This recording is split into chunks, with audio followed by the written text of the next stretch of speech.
ಎಲ್ಲಾ ಗೃಹಲಕ್ಷ್ಮಿಯರಿಗೂ ಕೂಡ ಒಟ್ಟು 4,000 ರೂಪಾಯಿವರೆಗೂ ಹಣ ಜಮೆ ಆಗೋ ಬಗ್ಗೆ ದೊಡ್ಡ ಒಂದು ಸಿಹಿ ಸುದ್ದಿ ಬಂದಿದೆ. ಇನ್ನೊಂದು ಕಡೆಗೆ ನೀವು ಕೂಡ ಗೃಹಲಕ್ಷ್ಮಿ ಫಲಾನುಭವಿಗಳಾಗಿದ್ರೆ ಈ ಎಲ್ಲಾ ದಾಖಲೆಗಳು ಮತ್ತು ಈ ಪ್ರಶ್ನೆಗಳಿಗೆ ನೀವು ಉತ್ತರ ಕೊಡಬೇಕಾಗುತ್ತೆ. ಮತ್ತೆ ಮರು ಪರಿಶೀಲನೆ ಕೂಡ ಪ್ರಾರಂಭವಾಗ್ತಿದೆ. ವೀಕ್ಷಕರೇ, ಹೌದು, ಇನ್ ಮುಂದೆ ನಕಲಿ ಫಲಾನುಭವಿಗಳಿಗೆ ಹಣ ಬರೋದಿಲ್ಲ ಅಂತ ಕೂಡ ಹೇಳಲಾಗ್ತಾ ಇದೆ. ನಿಮ್ಮ ಹತ್ತಿರ ರೇಷನ್ ಕಾರ್ಡ್ ಇದ್ರೂ ಕೂಡ, ಗೃಹಲಕ್ಷ್ಮಿಯರಾಗಿದ್ರು ಕೂಡ ದೊಡ್ಡ ಒಂದು ಇಂಪಾರ್ಟೆಂಟ್ ಮಾಹಿತಿ. ಇನ್ನೊಂದು ಕಡೆಗೆ ಎಲ್ಲಾ ರೇಷನ್ ಕಾರ್ಡ್ ಇದ್ದವರಿಗೆ, BPL ಹಾಗೂ ಅಂತ್ಯೋದಯ ಕಾರ್ಡ್ ಇದ್ದವರಿಗೂ ಕೂಡ ಭರ್ಜರಿ ಸಿಹಿ ಸುದ್ದಿ ಕೂಡ ಬಂದಿದೆ. ಮತ್ತು ಈ ಕೆಲಸ ಬೇಗ ನೀವು ಮಾಡಲೇಬೇಕು, ಇಲ್ಲ ಪಡಿತರ ವಿತರಣೆ ಕೂಡ ಇರೋದಿಲ್ಲ. ಇನ್ನೊಂದು ಕಡೆಗೆ ಪಿಂಚಣಿ ಹಣದ ಯೋಜನೆ ಬಗ್ಗೆ ವೀಕ್ಷಕರೇ, ಹೌದು, ರಾಜ್ಯಾದ್ಯಂತ 1,20,000 ರೂಪಾಯಿವರೆಗೂ ಈಗಾಗಲೇ ಆದಾಯ ಮಿತಿಯನ್ನ ಏರಿಕೆ ಮಾಡಲಾಗಿದೆ. ಸೊ ಎಲ್ಲಾ ಪಿಂಚಣಿದಾರರಿಗೆ, ಹಿರಿಯ ನಾಗರಿಕರಿಗೆ, ವಯಸ್ಸಾದವರಿಗೂ ಕೂಡ ದೊಡ್ಡ ಸಿಹಿ ಸುದ್ದಿ ಒಂದು ಸರ್ಕಾರದಿಂದ ಬಂದಿರುವಂತದ್ದು. ಹಾಗೆ ಕರ್ನಾಟಕದಲ್ಲಿ ಮುಂದಿನ 4 ದಿನಗಳ ಕಾಲ ಭಾರಿ ಮಳೆ. ಹಾಗಾದ್ರೆ ಯಾವೆಲ್ಲ ಜಿಲ್ಲೆಗಳಿಗೆ ಅಲರ್ಟ್ ಕೊಡಲಾಗಿದೆ? ಈ ಜಿಲ್ಲೆಗಳ ಜನರು ಸ್ವಲ್ಪ ಹುಷಾರಂತ ಹೇಳ್ಬಹುದು. ಇನ್ನು ನಮ್ಮ ಕರ್ನಾಟಕದಲ್ಲಿ ಇನ್ ಮುಂದೆ ಇದೆಲ್ಲ ಬ್ಯಾನ್ ಅಂತಾನೆ ಹೇಳ್ಬಹುದು. ನೋಡಿ, ಮೊದಲು ಗುಟ್ಕಾ ಬ್ಯಾನ್ ಆಯ್ತು, ನಂತರ ಕೃತಕ ಪನ್ನೀರ ಕೂಡ ಬ್ಯಾನ್ ಆಯ್ತು. ವೀಕ್ಷಕರೇ, ಈಗ ಮತ್ತೊಂದು ಐಟಮ್ ಬ್ಯಾನ್ ಆಗುತ್ತಾ? ಎಲ್ಲ ಒಂದು ಪ್ರಶ್ನೆಗಳ ಉತ್ತರ ನಿಮಗೆ ಸಿಗಲಿದೆ.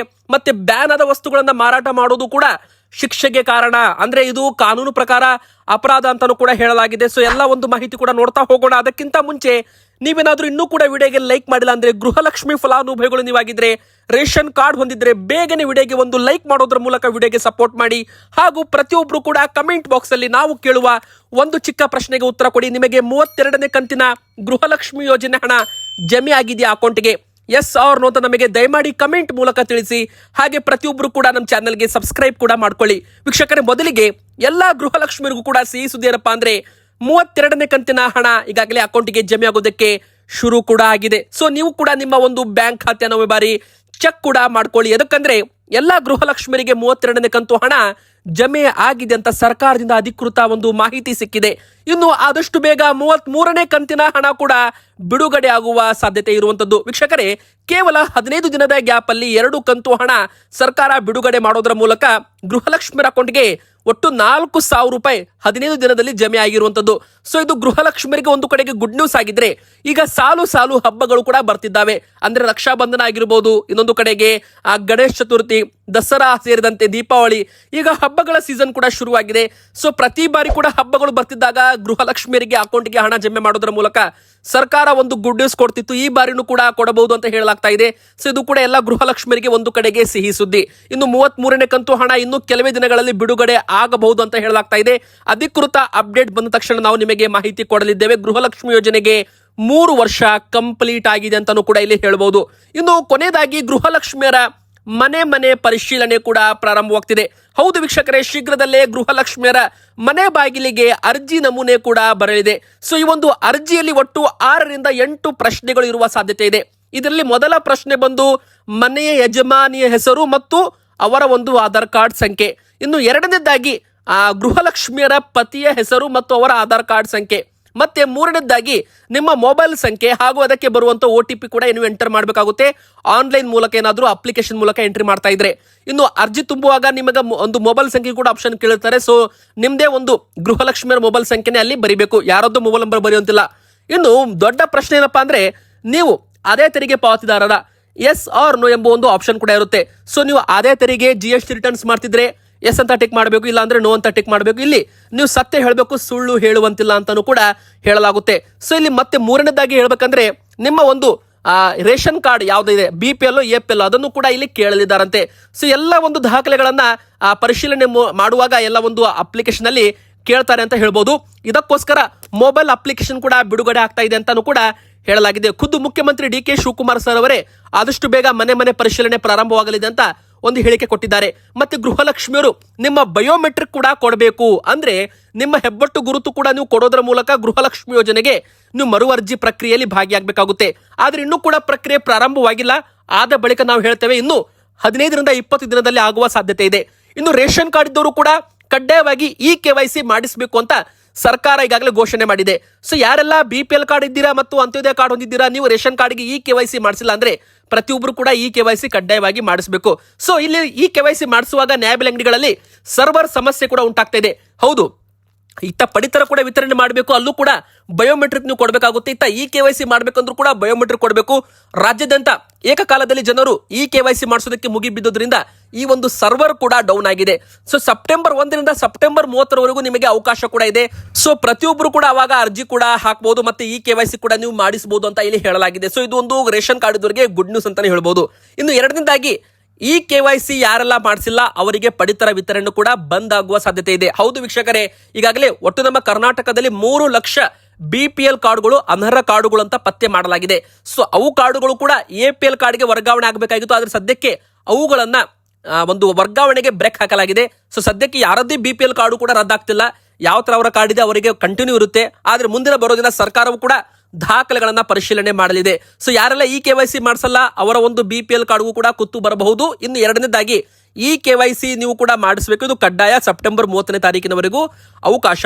ಇನ್ನು ಮೂರನೇದಾಗಿ ದೊಡ್ಡ ಇಂಪಾರ್ಟೆಂಟ್ ಅಪ್ಡೇಟ್ ಏನಪ್ಪಾ ಅಂದ್ರೆ ಎಲ್ಲ BPL ಹಾಗೂ ಅಂತ್ಯೋದಯ ಕಾರ್ಡ್ ಇದ್ದವರಿಗೆ ಇಂದಿರಾ ಫುಡ್ ಕಿಟ್ ಕೂಡ ವಿತರಣೆ ಮಾಡೋದು ಬಹುತೇಕ ಫಿಕ್ಸ್ ಅಂತ ಹೇಳಲಾಗ್ತಾ ಇದೆ. ಯೋಜನೆ ಘೋಷಣೆಯಾಗಿ 1 ವರ್ಷ ಆಯಿತು. ಮಾಜಿ ಮುಖ್ಯಮಂತ್ರಿ ಸಿದ್ದರಾಮಯ್ಯನವರು ಕೂಡ ತಮ್ಮ ಬಜೆಟ್ ನಲ್ಲಿ ಈ ಒಂದು ಇಂದಿರಾ ಕಿಟ್ಗೋಸ್ಕರ 6200 ಕೋಟಿ ರೂಪಾಯಿ ಹಣವನ್ನ ಘೋಷಣೆ ಕೂಡ ಮಾಡಿದ್ರು. ಆದ್ರೂ ಕೂಡ ಈ ಒಂದು ಯೋಜನೆ ಇನ್ನೂ ಕೂಡ ಪ್ರಾರಂಭವಾಗಿಲ್ಲ ಅಂತ ಜನರು ಕೇಳ್ತಾ ಇದ್ರು ಪ್ರಶ್ನೆ. ಸೊ ಆ ಪ್ರಶ್ನೆಗೆ ಉತ್ತರ ಏನಪ್ಪಾ ಅಂದ್ರೆ ಇನ್ನು 2 ತಿಂಗಳಲ್ಲಿ ಇಂದಿರಾ ಕಿಟ್ ವಿತರಣೆ ಪ್ರಾರಂಭವಾಗ್ತಿದೆ. ಹೌದು ವೀಕ್ಷಕರೇ, ರಾಜ್ಯಾದ್ಯಂತ ಇಂದಿರಾ ಆಹಾರ ಕಿಟ್ ಅಂದ್ರೆ ಅಡುಗೆ ಎಣ್ಣೆ, ಉಪ್ಪು, ಸಕ್ಕರೆ ಹಾಗೂ ತೊಗರಿಬೇಳೆ ಇದನ್ನ ಅಕ್ಕಿ ಬದಲಾಗಿ ವಿತರಣೆ ಮಾಡ್ತಿದ್ದಾರೆ.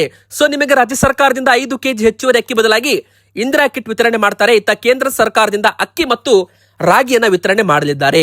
ಇನ್ನು ಮೂರನೇ ದೊಡ್ಡ ಸಿಹಿ ಸುದ್ದಿ ಏನಪ್ಪಾ ಅಂದ್ರೆ ನಿಮ್ಮ ಮನೆಯಲ್ಲೂ ಕೂಡ ವಯಸ್ಸಾದ ಅಜ್ಜ ಅಜ್ಜಿಯಂದಿರಿದ್ರೆ ಅಂದ್ರೆ ನೋಡಿ 60-65 ವರ್ಷ ಮೇಲ್ಪಟ್ಟವರಿಗೆ, ಹಿರಿಯ ನಾಗರಿಕರಿಗೆ ಅಂತ ನಾವೇನ್ ಹೇಳ್ತೀವಿ ಪಿಂಚಣಿ ಯೋಜನೆ, ಸಾಮಾಜಿಕ ಭದ್ರತಾ ಪಿಂಚಣಿ ಹಣ ಅಂದ್ರೆ ಇಲ್ಲಿ ನೋಡಿ ವೃದ್ಧಾಪ್ಯ ವೇತನ ಆಗಿರ್ಬೋದು, ಸಂಧ್ಯಾ ಸುರಕ್ಷಾ ಯೋಜನೆ ಆಗಿರ್ಬೋದು, ಮತ್ತೆ ವೃದ್ಧಾಪ್ಯ ವೇತನ ಜೊತೆಗೆ ವಿಧವಾ ವೇತನ ಅಂತ ಏನ್ ಬರುತ್ತೆ ಅದು ಕೂಡ ಆಗಿರ್ಬೋದು, ಮತ್ತೆ ವಿಕಲಚೇತನರ ಪಿಂಚಣಿ ಹಣ ಎಲ್ಲದಕ್ಕೂ ಕೂಡ ಸರ್ಕಾರ ಆದಾಯ ಮಿತಿಯನ್ನ 32,000 ರೂಪಾಯಿ ಅಂದ್ರ 1,20,000 ರೂಪಾಯಿಗೆ ಏರಿಕೆ ಮಾಡೋದರ ಮೂಲಕ ದೊಡ್ಡ ಒಂದು ಗುಡ್ ನ್ಯೂಸ್ ಅನ್ನ ಕೊಟ್ಟಿದ್ದಾರೆ. ನಿಮ್ಮ ಎಲ್ಲಾ ಪಿಂಚಣಿ ಹಣವು ಕೂಡ ಇನ್ ಮುಂದೆ ಜಮೆ ಆಗೋದಕ್ಕೆ ಪ್ರಾರಂಭವಾಗುತ್ತೆ. ತುಂಬಾ ಜನರಿಗೆ ಪಿಂಚಣಿ ಅದಕ್ಕೆ ಬರ್ತಾ ಇರಲಿಲ್ಲ. ವಾರ್ಷಿಕ ಆದಾಯ 32,000 ರೂಪಾಯಿ ಮೇಲಿದೆ. ಸೊ ಅಂತವರಿಗೆ ಸರ್ಕಾರ ಪಿಂಚಣಿ ಹಣ ಹಾಕೋದನ್ನ ಬಂದ್ ಮಾಡಿತ್ತು. ಸೊ ಇಲ್ಲಿ ತುಂಬಾ ಜನರು ಬಡವರು 1 ಲಕ್ಷ ರೂಪಾಯಿ ಇದ್ದವರು, 50,000 ವಾರ್ಷಿಕ ಆದಾಯ ಇದ್ದವರು ಕೂಡ ಹಣ ಬಂದಿದ್ದಿಲ್ಲ. ಸೊ ಸರ್ಕಾರ ಈ ಒಂದು ಪಿಂಚಣಿಗೆ ಇದ್ದ ಮಾನದಂಡಗಳನ್ನ ಚೇಂಜ್ ಮಾಡೋದ್ರ ಮೂಲಕ ಲಕ್ಷಾಂತರ ಕುಟುಂಬಗಳಿಗೆ ದೊಡ್ಡ ಒಂದು ಗುಡ್ ನ್ಯೂಸ್ ಕೊಟ್ಟಿದೆ ಅಂತಾನೂ ಕೂಡ ಇಲ್ಲಿ ಹೇಳಲಾಗ್ತಾ ಇದೆ. ಸೊ ಸದ್ಯಕ್ಕೆ ಬಂದ ದೊಡ್ಡ ಬ್ರೇಕಿಂಗ್ ನ್ಯೂಸ್, ನಿಮಗೂ ಕೂಡ ಪಿಂಚಣಿ ಹಣ ಬಂದಿಲ್ಲ ಅಂದ್ರೆ ನೀವು ಕೂಡ ತಾಲೂಕು ಕಚೇರಿಗಳಲ್ಲಿ ನಿಮ್ಮ ಒಂದು ಆದಾಯ ಪ್ರಮಾಣ ಪತ್ರ, ನಿಮ್ಮ ಆಧಾರ್ ಕಾರ್ಡ್, ನಿಮ್ಮ ರೇಷನ್ ಕಾರ್ಡ್, ನಿಮ್ಮ BPL ಕಾರ್ಡ್ ಇದ್ರೆ ತುಂಬಾ ಒಳ್ಳೆಯದು. ಇನ್ನು ಮುಖ್ಯವಾಗಿ ನಿಮ್ಮ ಒಂದು ಆದಾಯ ಪ್ರಮಾಣ ಪತ್ರ ಇದು ಕೂಡ ಇಂಪಾರ್ಟೆಂಟ್ ಅಂತ ಹೇಳಲಾಗ್ತಾ ಇದೆ. ಸೊ ಎಲ್ಲ ನಿಮ್ಮ ದಾಖಲಾತಿಗಳ ಸಮೇತ ನೀವು ಮತ್ತೊಮ್ಮೆ ಅರ್ಜಿಯನ್ನ ಹಾಕಬಹುದು. ಮತ್ತೆ ನಿಮ್ಮ ಒಂದು ದಾಖಲೆಗಳನ್ನ ಪರಿಶೀಲನೆ ಮಾಡಿ ನಿಮಗೆ ಮತ್ತೆ ಪಿಂಚಣಿ ಹಣ ವಾಪಸ್ ಕೊಡ್ತೀವಿ, ಮತ್ತೆ ಮರುಸ್ಥಾಪನೆ ಮಾಡ್ತೀವಿ ಅಂತ ಈ ಒಂದು ಹೇಳಿಕೆ ಉಪಮುಖ್ಯಮಂತ್ರಿ ಆದಂತವರು ಡಾಕ್ಟರ್ ಜಿ ಪರಮೇಶ್ವರ್ ಸರ್ ಅವರು ಒಂದು ಗುಡ್ ನ್ಯೂಸ್ ಅನ್ನ ಕೊಟ್ಟಿದ್ದಾರೆ. ಸೊ ಎಲ್ಲಾ ಪಿಂಚಣಿ ಹಣ ಕೂಡ ಜಮೆ ಆಗುತ್ತೆ. 1,20,000 ರೂಪಾಯಿಗೆ ಇನ್ಕಮ್ ಲಿಮಿಟ್ ಏರಿಕೆಯನ್ನ ಮಾಡಿರುವಂತದ್ದು. ಇನ್ನು ಕರ್ನಾಟಕದಲ್ಲಿ ಯಾವೆಲ್ಲ ಜಿಲ್ಲೆಗಳಿಗೆ ಮತ್ತೆ ಮಳೆ ಅಲರ್ಟ್ ಬಂದಿದೆ ನೋಡಿ ವೀಕ್ಷಕರೇ. ಈಗ ಮತ್ತೆ ಮೋಡ ಕವಿದ ವಾತಾವರಣ ಕರ್ನಾಟಕ ರಾಜ್ಯದಂತ. ಇನ್ನೊಂದು ಕಡೆಗೆ ತುಂತುರು ಮಳೆ, ಇನ್ನೊಂದು ಕಡೆಗೆ ಚಳಿ ಗಾಳಿ ಕೂಡ ಬೀಸ್ತಾ ಇದೆ. ಕೆಲವು ಕಡೆಗೆ ಬಿರುಗಾಳಿ ಸಮೇತ, ಗುಡುಗು ಸಮೇತ ಮಳೆ ಕೂಡ ಆಗಲಿದೆ. ಹಾಗಾದ್ರೆ ಯಾವೆಲ್ಲ ಜಿಲ್ಲೆಗಳಿಗೆ ಅಲರ್ಟ್ ಕೊಡಲಾಗಿದೆ ಅಂದ್ರೆ ಮೊದಲಿಗೆ ಬಂದು ಕರಾವಳಿ ಮತ್ತು ಮಲೆನಾಡು ಭಾಗಗಳಲ್ಲಿ ಹೆಚ್ಚು ಮಳೆ ಆಗುತ್ತೆ ಅಂತ ಹೇಳಲಾಗಿದೆ. ಸೊ ಇಲ್ಲಿ ಉತ್ತರ ಕನ್ನಡ, ದಕ್ಷಿಣ ಕನ್ನಡ, ಉಡುಪಿ, ಮಂಗಳೂರು ಮತ್ತು ಶಿವಮೊಗ್ಗ, ಚಿಕ್ಕಮಗಳೂರು, ಹಾಸನ, ಕೊಡಗು, ಶಿವಮೊಗ್ಗ ಈ ಭಾಗದಲ್ಲಿ ಗುಡುಗು ಸಮೇತ ಸಾಧಾರಣ ಮಳೆ ಮತ್ತೆ ಅಲ್ಲಿಂದ ಚದುರಿದ ಮಳೆ ಆಗುತ್ತೆ. ಅಂದ್ರೆ ಸಾಧಾರಣ ಮಳೆ ಸಮೇತ ಬಿರುಗಾಳಿ ಸಮೇತ ಮಳೆ ಆಗಲಿದೆ ಅಂತ ಹೇಳಲಾಗಿದೆ.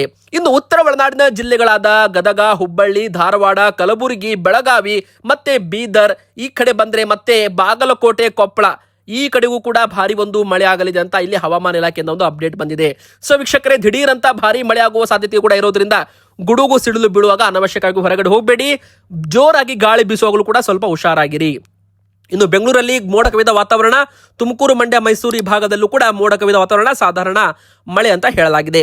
ಇನ್ನು ನಮ್ಮ ಕರ್ನಾಟಕದಲ್ಲಿ ಗುಟ್ಕಾ ಕೂಡ ಬ್ಯಾನ್ ಮಾಡಿದ ನಿಮಗೆಲ್ಲ ಗೊತ್ತೇ ಇದೆ.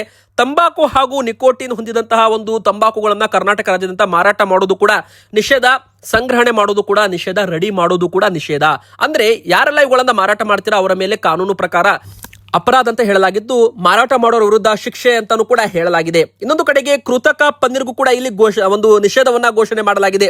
1 ವರ್ಷದ ಅವಧಿಗೆ ಕಾಲವರೆಗೂ ಉತ್ಪಾದನೆ ಮಾಡೋದು, ದಾಸ್ತಾನು ಮಾಡೋದು, ಮಾರಾಟಕ್ಕೂ ಕೂಡ ತಡೆ ಹಾಕಲಾಗಿದೆ ವೀಕ್ಷಕರೇ. ಹೌದು, ನಮ್ಮ ರಾಜ್ಯದಲ್ಲಿ ಪನ್ನೀರ್ ಹೆಸರಿನಲ್ಲಿ ಮಾರಾಟವಾಗುತ್ತಿರುವ ಕೃತಕ ಅಥವಾ ನಕಲಿ ಆರ್ಟಿಫಿಷಿಯಲ್ ಪನ್ನೀರ್ ಅನಲಾಗ್ ಪನ್ನೀರ್ ಉತ್ಪಾದನೆ ಮಾಡೋದು, ದಾಸ್ತಾನು ಹಾಗೂ ಮಾರಾಟ 1 ವರ್ಷಗಳ ಕಾಲ ನಿಷೇಧಿಸಿ ಆಹಾರ ಸುರಕ್ಷತೆ ಹಾಗೂ ಔಷಧ ಆಡಳಿತ ಇಲಾಖೆ ಆದೇಶ ಹೊರಡಿಸಿದೆ. ನೋಡಿ, ಇಂಪಾರ್ಟೆಂಟ್ ಅಂದ್ರೆ ಈ ಒಂದು ಪನ್ನೀರ್ ರೆಡಿ ಆಗೋದು ಹಾಲಿನಿಂದ. ಆದ್ರೆ ಇಲ್ಲಿ ಏನಾಗ್ತಿದೆ, ತುಂಬಾ ಜನ ಹಾಲಿನ ಬದಲಾಗಿ ಸಸ್ಯಜನ್ಯ ಎಣ್ಣೆ ಅಂದ್ರೆ ವೆಜಿಟೇಬಲ್ ಆಯಿಲ್ ಅಥವಾ ಸಸ್ಯಜನ್ಯ ಕೊಬ್ಬು ಬಳಸಿ ತಯಾರಿಸುವ ಅನಲಾಗ್ ಪನ್ನೀರ್ ಅನ್ನ ಪನ್ನೀರ್ ಹೆಸರಲ್ಲಿ ಮಾರಾಟ ಮಾಡೋದನ್ನ ನಿಷೇಧ ಮಾಡಲಾಗಿದೆ. ಹೀಗಾಗಿ ಉತ್ಪಾದನೆ ಮಾಡೋದು, ಮಾರಾಟ ಮಾಡೋದು, ಪ್ಯಾಕ್ ಮಾಡೋದು, ಆಹಾರದಲ್ಲಿ ಬಳಸೋದು ಎಲ್ಲ ಕೂಡ ಕಾನೂನು ಬಾಹಿರವಾಗಲಿದೆ. ಆದೇಶ ಉಲ್ಲಂಘಿಸಿದವರಿಗೆ ಕಟ್ಟುನಿಟ್ಟಿನ ಕ್ರಮ ಕೈಗೊಳ್ಳಲಾಗುತ್ತೆ, ಮತ್ತೆ ಅವರಿಗೆ ಶಿಕ್ಷೆ ಕೂಡ ಬೀಳೋ ಸಾಧ್ಯತೆ ಇದೆ. ನೋಡಿ, ತುಂಬಾ ಒಂದು ಇಂಪಾರ್ಟೆಂಟ್ ಅಪ್ಡೇಟು ಹೊಸದಿಂದ, ಇದು ರಾಜ್ಯ ಸರ್ಕಾರದಿಂದ ಹೊಸ ಒಂದು ನಿಯಮ ಅಂತಲೂ ಕೂಡ ಇಲ್ಲಿ ಹೇಳಲಾಗ್ತಾ ಇದೆ. ಸೊ ನೋಡಿ, ಗುಟ್ಕಾ ಜೊತೆಗೆ ಪನ್ನೀರ್ ಕೂಡ ನಿಷೇಧ ಮಾಡಲಾಗಿದೆ, ಮತ್ತೆ ಕೃತಕವಾಗಿ ಬೆಳೆಸುವ ಎಲ್ಲಾ ಆಹಾರಗಳನ್ನು ಕೂಡ ನಿಷೇಧ ಅಂತ ಹೇಳಲಾಗಿದೆ. ವೀಕ್ಷಕರು, ಇವತ್ತಿಗೆ ಇಷ್ಟ ಆಗಿತ್ತು, ವಿಡಿಯೋ ಲೈಕ್ ಮಾಡಿ, ಹಾಗೆ ನಮ್ಮ ಚಾನಲ್ಗೆ ಸಬ್ಸ್ಕ್ರೈಬ್ ಆಗಿ ನಿಮ್ಮ ಅನಿಸಿಕೆ ದಯವಿಟ್ಟು ಕಮೆಂಟ್ ಮಾಡಿ.